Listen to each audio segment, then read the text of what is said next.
Hello students, welcome to the online classes.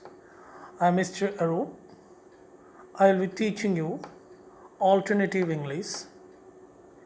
The name of your alternative English book is Review. There are 10 chapters in this book. 5 are stories and 5 poems. The stories are The Verger by William Somerset Maugham, Testament of a Walker by Arkin Ryan, The Scarecrow by Satyajit Ray, The Gift of the Magi by O. Henry, On Not Being a Philosopher by Robert Lynn. The poems are Sita by Terrell Dutt, The Brook by Alfred Lord Tennyson, Ozymandias of Egypt by P.B. Shelley, La Belle Dame Sans Mercy by John Keats, and Village Song by Sarojini Naidu. Students, let us take up today The Verger by William Somerset Maugham. Before going to the story, let us recall some of the elements of a story. A story has setting, character, plot, conflict, theme, narration, tone, style, moral, and above all, the title.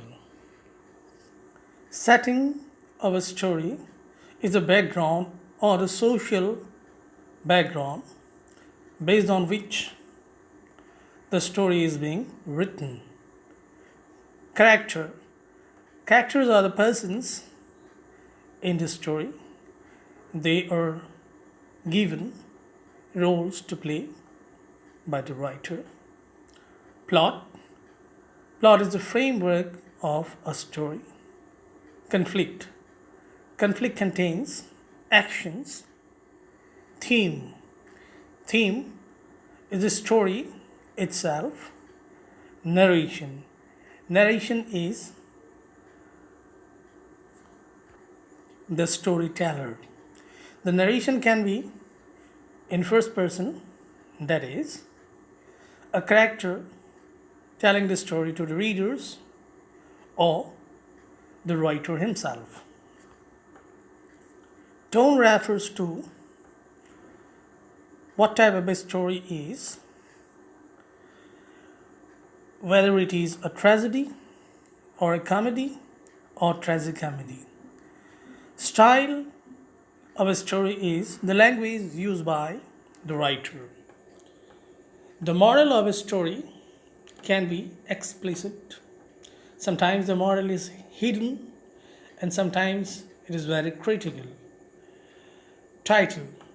The title of a story is very important because most of the time the title becomes an introduction to that particular story. The major characters that we find in the story, The Verger, are Albert Edward Foreman, the old vicar, the new vicar, and the church wardens.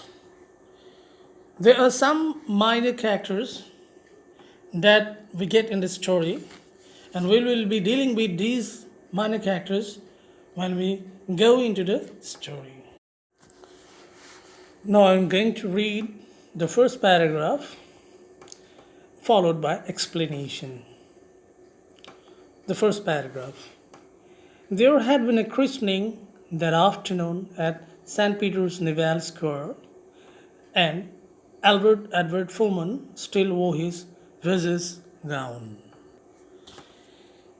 He kept his new one, its folds as full and stiff, though it were made not of alpaca but of perennial browns, for funerals and weddings. St. Peter Naval Square was a church much favored by fashionable for these ceremonies, and now he wore only his second best.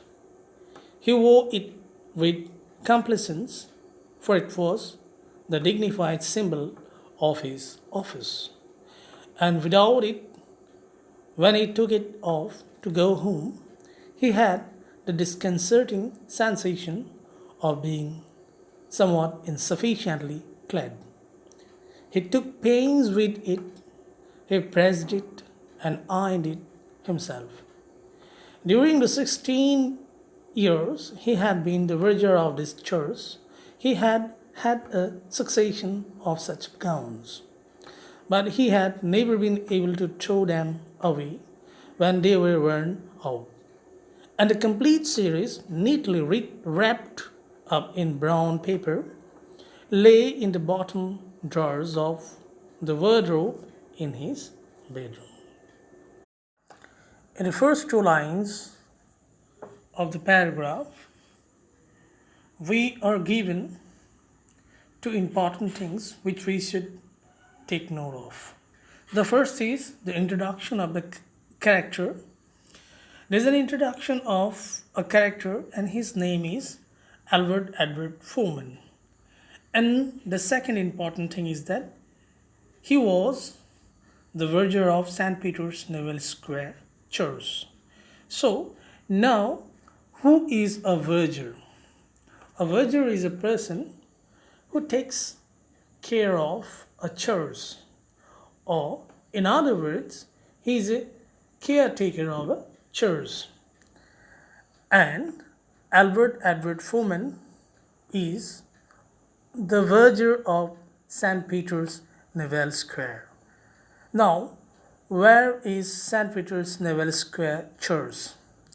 St. Peter's Neville Square Church is located in London, the capital of United Kingdom.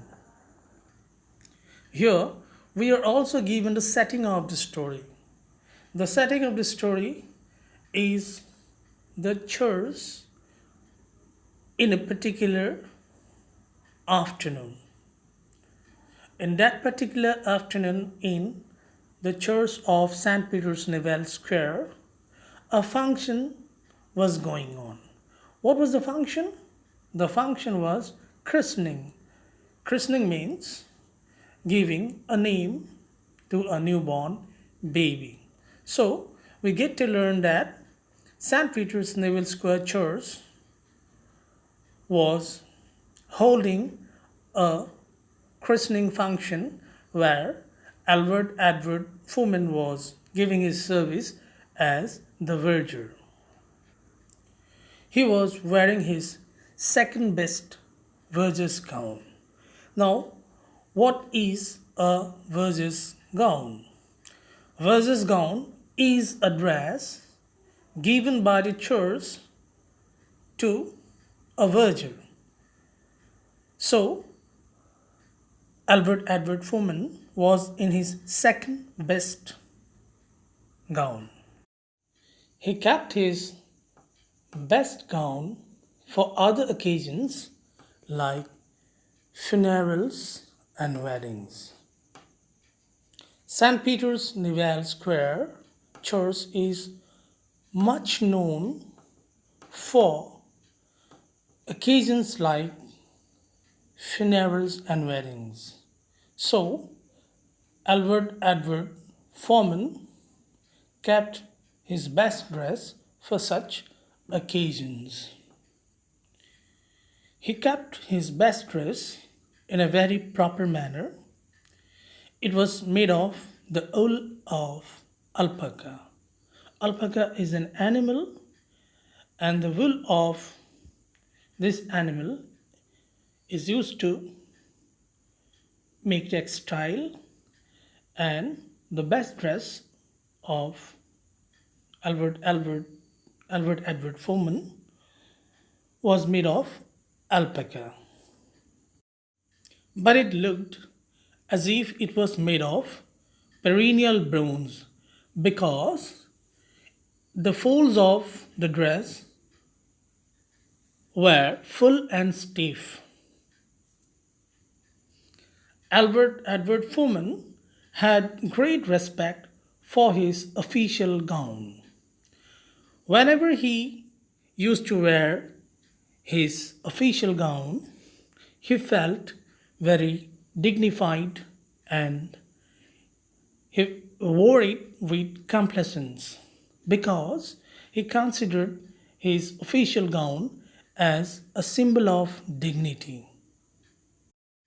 When he took off his dress to go home, he felt as if he was insufficiently clad. Students, this means that he felt that when he was in his official gown, he was completely dressed, and when he took it off, he felt as if he was incompletely dressed up. He loved his dresses and took pains for them. During his 16 years of service in St. Peter's Neville Square Church, he got many dresses and he was never been able to throw away the old ones. On the other hand, he used to press them and iron them himself. He kept the old gowns wrapped in brown papers and kept in the bottom drawers of the wardrobe of his bedroom. This paragraph shows that Albert Edward, although was only a caretaker of St. Peter's Neville Square Church, he was dedicated and professional in his job. He loved his job, he loved his official dresses, and he always served dedicatedly and kept on doing his duty properly. Along with this explanation, I'm giving you a writing of this paragraph so that you understand it in a better way. Thank you, students.